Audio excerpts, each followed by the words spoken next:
meus amores! Vamos lá para mais um dia de aula? Isso! Eu irei precisar que vocês peguem um livro de história, o caderno, o lápis e a borracha. Pegaram? Ótimo!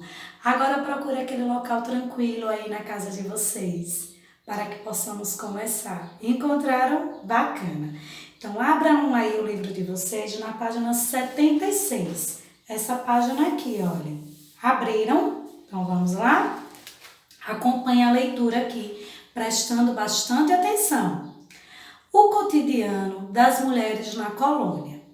Durante o período colonial, as mulheres desempenhavam importantes funções, seja na manutenção do cotidiano doméstico ou trabalhando fora. No entanto, elas deviam sempre obedecer a uma autoridade masculina, normalmente seu pai ou marido. Chamamos de patriarcal esse tipo de sociedade em que as mulheres têm menos direitos e menos liberdades do que os homens. Nas famílias com mais posses, o papel das mulheres estava bastante ligado a tarefas domésticas. Elas cuidavam das crianças e eram responsáveis pela casa. Por outro lado, as mulheres das famílias mais pobres, além de serem responsáveis pelos afazeres domésticos, também exerciam outros tipos de trabalho. Muitas faziam doces para vender e costuravam e lavavam roupas, por exemplo. Então, vocês viam como desde cedo nós, mulheres, já éramos recriminadas, não é? Mas graças a Deus, com o passar do tempo, nós, mulheres, estamos conseguindo assumir o mesmo patamar que os homens. Não é isso, meus amores? Então, desse outro lado aqui, olha, nessa parte aqui tem assim, aprenda mais. O livro Salvador, que no caso é sobre falando da primeira capital do Brasil, narra a formação da sociedade baiana, contada pela própria cidade de Salvador. A cidade vai narrando os principais momentos de sua história e conta um pouco sobre o cotidiano das pessoas no período colonial. O livro aborda a história de Salvador desde a chegada dos portugueses até o final do século XX. Então, nesse livro também fala sobre a cidade de Salvador e sobre todas essas mudanças, principalmente da luta das mulheres no período colonial. O site PIB Mirim, que é dos povos indígenas no Brasil Mirim, reúne informações sobre a cultura e o cotidiano das crianças indígenas e de diferentes povos. Por meio de fotos, vídeos e jogos, entre outros recursos, é possível conhecer um pouco mais sobre seus costumes e modos de vida. Aprender sobre a distribuição de tarefas entre os membros de uma comunidade, sua alimentação, língua, crenças e mitos. Então, vocês que têm curiosidade em saber como também era a vida do cotidiano dos índios, seria ótimo se pudessem acessar esse livro aí. Peça à mamãe, ao papai, que aí vocês irão enriquecer ainda mais a história de vocês. Certo, meus amores? Vamos aqui para a página agora. Eu quero que vocês coloquem na página 80. Colocaram? Ótimo. Onde tem assim, pratique e aprenda. O texto abaixo trata das moradias no Brasil durante o período colonial. Leia-o e responda as questões. Vamos lá comigo? A forma como moramos também é capaz de indicar as transformações. Nessa parte aqui, olha, verde, que nossa sociedade sofreu ao longo do tempo. Na época que o Brasil era colônia de Portugal, muitas casas eram feitas de pedra para durar mais. Nessa mesma época, havia diferenças nas construções de acordo com o local. Por exemplo, na região de Campos do Goitacazes, que fica no estado do Rio de Janeiro, a vida era muito rústica, se comparada aos padrões atuais. Mesmo as famílias mais ricas viviam com poucos objetos em casas simples e pequenas.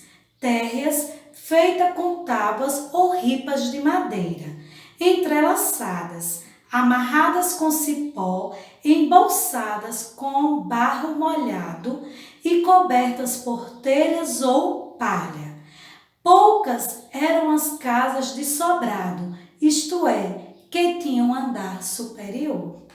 Aí ele pergunta: quais materiais eram utilizados nas construções das moradias no Brasil durante o período colonial? Ele falou aqui, hein?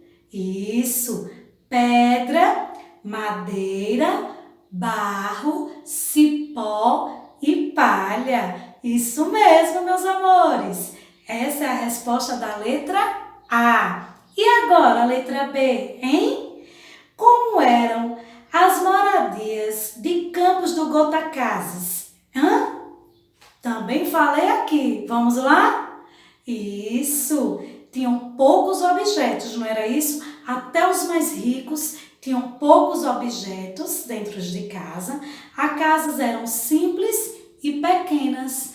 E também eram casas térreas. Vocês viram que poucos se existiam sobrados, não é isso? Então, como eram? Tinham poucos objetos, não é isso? Casas pequenas e simples e térreas. Geralmente não se existiam sobrados, não foi isso? Ótimo! Já no segundo diz assim: os textos a seguir descrevem alguns elementos das vilas coloniais.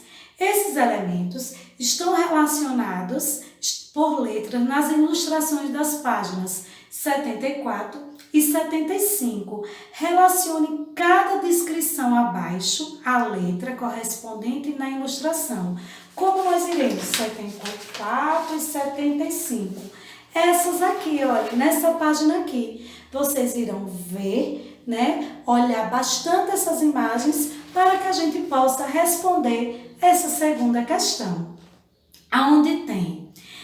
Na letrinha, nesse verde aqui, vocês acham que é qual letra? As habitações dos colonos portugueses eram feitas em sua maioria de pau a pique, paredes de ripa, de madeira entrecruzadas, preenchidas com barro, e o teto era coberto com uma palha, conhecida como sapê. Ao longo do tempo, os colonos passaram a construir também moradias com pedras. Então, qual seria essas? Isso mesmo, essa daqui, não é isso, meus amores? A letra B, correto. Vamos para o quadrado azul, onde diz assim: a construção de grandes fortalezas militares em pontos estratégicos na praia era importante para proteger e defender os europeus de ataques inimigos, tanto de indígenas quanto de corsários. E aí, qual será dessas letras? A letra C, a letra A, hein? Ou a letra D? Isso mesmo, a letra D. Olha aqui as fortalezas. Meninos, estou gostando de ver. Vamos lá para o quadradinho lilás? A Câmara Municipal era o centro administrativo da vila. Nela, assuntos como a defesa, a economia, a justiça, o abastecimento e outros aspectos relacionados à administração da vila eram resolvidos e fiscalizados. Então, só me sobrou a letra C e a letra A. Será que era aqui ou era essa daqui? Isso mesmo, é a letra C. Agora vamos para o laranja, que está na cara, só sobrou a letra A, então laranja será a letra A.